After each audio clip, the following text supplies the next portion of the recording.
All right, while we're waiting on brakes to get here, I'm gonna go ahead and do the passenger side strut. I've already done the driver's side, so this happens in no particular order other than what makes sense to me. So I've already taken the nut off of this bottom bolt.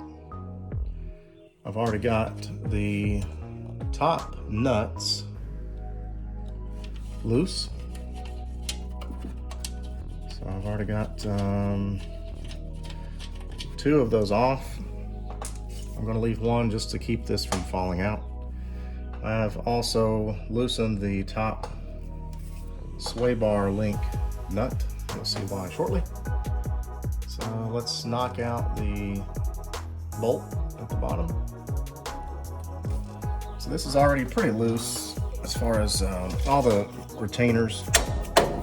So do that, grab a punch.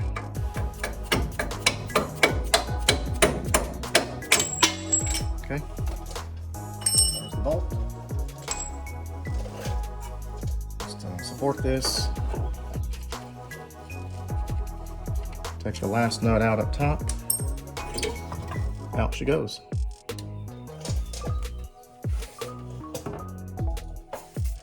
All right, so I have the new strut in place. I'm going to go ahead and put the 3 nuts on up top and go ahead and tighten those.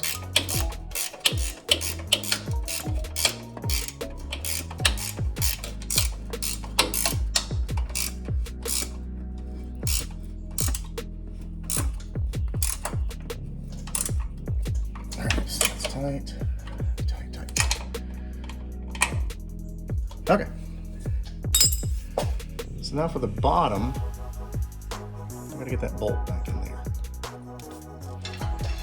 So what I did on the other side, just take a pry bar.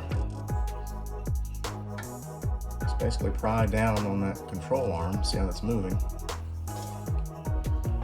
We're going to get this bottom lined up and get that in there.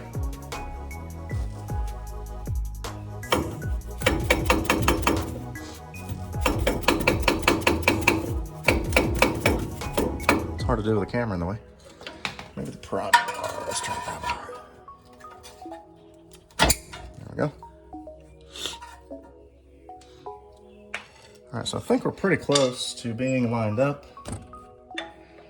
As I bump the camera.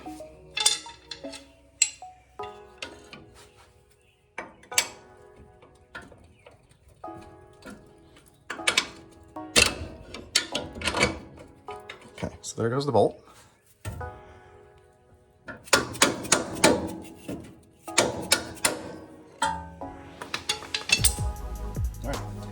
So the reason I loosened the top sway bar link nut, so this would move a little more freely down. So I'm going to wrap this up. I'm going to tighten up this nut. I did flip the bolt the other way because it's easier to go in. I do believe there's plenty of clearance on the other side. So I'll wrap this up and that's it. Pretty easy, guys.